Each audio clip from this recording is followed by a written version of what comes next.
हाथ फैलाना ये आता नहीं है, लेकिन आपने जब मजबूर ही कर दिया है। अरे हम जब फायरिंग करते हैं ना सर, तो हमें नीलिंग पोजीशन हमें अथराइज नहीं है। फायरिंग करने के लिए नीलिंग पोजीशन अथराइज नहीं है, क्योंकि एक हिंदुस्तान का सिपाही घुटने कभी नहीं टेकता, इसीलिए हमें नीलिंग पोजीशन अथराइज नहीं है। हम फायरिंग भी करते हैं तो लेट के करते हैं, क्योंकि घुटने टेकना सिपाही का काम नहीं है। सिपाही का काम है घुटने टिकाना, और हम तुम्हें घुटने टिका के रहेंगे, हम तुम्हें घुटने टिका के रहेंगे, हमारा दावा है। ये मत सोचो कि जितनी सब्र हम लोगों में है ना, हमें ट्रेनिंग में ही सिखाया जाता है कि बर्दाश्त का मर्दा क्या होता है। मैं आपको बता देना चाहूंगा, इस गवर्नमेंट को ये बताना चाहूंगा कि तुम ताकत की परिभाषा क्या समझते हो। ताकत किसे कहते हैं? ताकत क्या बॉडी बिल्डिंग को कहते हैं आप? क्या बड़ा सा बदन होना उसे ताकत कहते हैं? क्या बड़े बड़े डोले होने उसे ताकत कहते हैं? नहीं सर नहीं, ताकत की डेफिनेशन ही कुछ अलग है। ताकत उसे कहते हैं कि बदन पर झटका लगने के बाद भी, सीने में गोली लगने के बाद भी मुंह से आह न निकलना, उसी को ताकत कहते हैं, और वो सिर्फ सिपाही में होती है। ये ताकत, ये बर्दाश्त का माना सिर्फ सिपाही में होता है। नहीं तो तुम्हारी है ना, रोटी बनाते हुए अगर उंगली भी तुम्हारी अगर आग को लग जाए ना, तो तुम्हारे मुंह से आग निकल जाती है। हमारे मुंह से तो गोली लगने के बाद भी आग नहीं निकलती।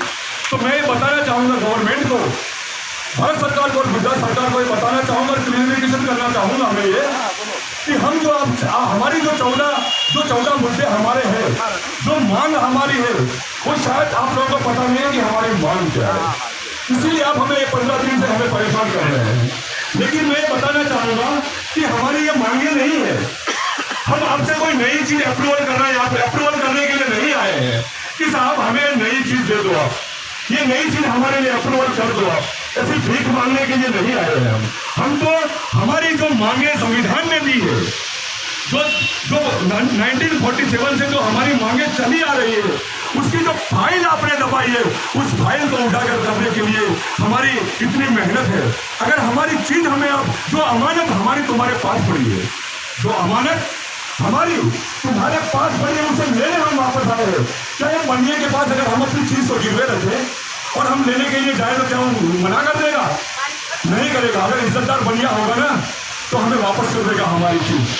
आपने वो गरिमा नहीं है सर, हमारी चीज को जो आपके पास हमने गिरवी रखी है, उसे उजागर करो और वो हमें दे दो, बस हमारा इतना ही कहना है। तो आप मेहरबानी करिए और हमारी इस बातों को मान लीजिए। सर मैं गुजरात सरकार से, भारत सरकार से निवेदन करना चाहूंगा कि सर जितने तिरंगे आपने 1947 से जितने तिरंगे आपने लहराए नहीं है ना, उतने तिरंगे आप एनालिसिस करके देखिए, उसका डाटा निकाल के देखिए, उतने तिरंगे हमारे वीर जवानों के बदन पर लिपट कर हिंदुस्तान में आए हैं। जितने अपने लहराए नहीं है, उतने तिरंगे हमारे वीर जवानों के बदन पर लिपट कर यहाँ पे आए हैं। क्या तुम्हें इतना भी पता नहीं है कि तिरंगे में लपेट कर आने का मान और सम्मान क्या होता है? क्या तुम्हें इतना पता नहीं है कि हिंदुस्तान के सिपाही को, मैं ये कहना चाहूंगा कि हम जब 17 साल के थे सर ना, हमारे खेलने के, कूदने के हमारे दिन थे। क्या हमारी 17 साल की जिंदगी को, हमारी जवानी को हमने देश के लिए कुर्बान किया है? क्या हमारी जवानी की तुम्हें थोड़ी सी भी कदर नहीं है?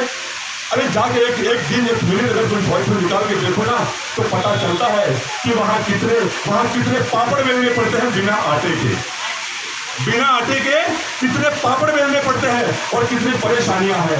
हमने वो 4 दीवारी में जिंदगी के जो हमारे हसीन लम्हे हमने जो बिताए हैं ना, वो यहाँ पर इस पंडाल में बैठे सिर्फ और सिर्फ जवान जानते हैं। हिंदुस्तान की प्रजा को ये पता नहीं है कि हमने 17 साल हमारे माँ से दूर रहे थे, जिसके गोद में लोरिया सुनने का हमारे दिन थे, जिस माँ की गोद में लोरिया और कविताएं सुनने के दिन थे, वो हमारे फौज में गुजारे हैं। जिस गोद के अंदर, जिस दादा की गोद के अंदर हमें कहानियां सुनने के जो दिन थे, वो हमने बॉर्डर पे गुजारे हैं। मैं कहना ये चाहूंगा, ये दिन हमारे क्या आप वापस दे सकते हो? नहीं दे सकते। ये जिंदगी के हमारे हसीन लम्हे थे, हमारे बीवियां, हमारे बच्चे, हम कितने हमसे दूर रहे हैं, ये आप नहीं जानते कि कितनी तकलीफें हमने बर्दाश्त की है। तो मैं गवर्नमेंट से तो हाथ जोड़ के रिक्वेस्ट करना चाहूंगा। वैसे रिक्वेस्ट करना हमारा धर्म नहीं है, मैंने पहले भी बताया था ये बात कि फौजी जवान जब युद्ध में निकलता है ना, तो हमें प्रशिक्षण में बताया जाता है कि तुम्हें छीन के लेना है, तुम्हें जो भी चीज तुम्हें मिले वो छीन के लेना है, मांग के नहीं लेना। हमारा काम छीन के लेने का है। हमारी डिक्शनरी में और हमारी जिंदगी में मांगना नहीं आता। हमें तो हमारा काम है छीनने का।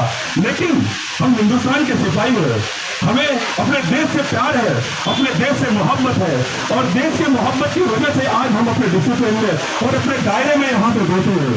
आप ये मत सोचो कि शेर अगर 2 कदम पीछे चलता है ना, तो आप ये मत सोचो कि वो डर गया है।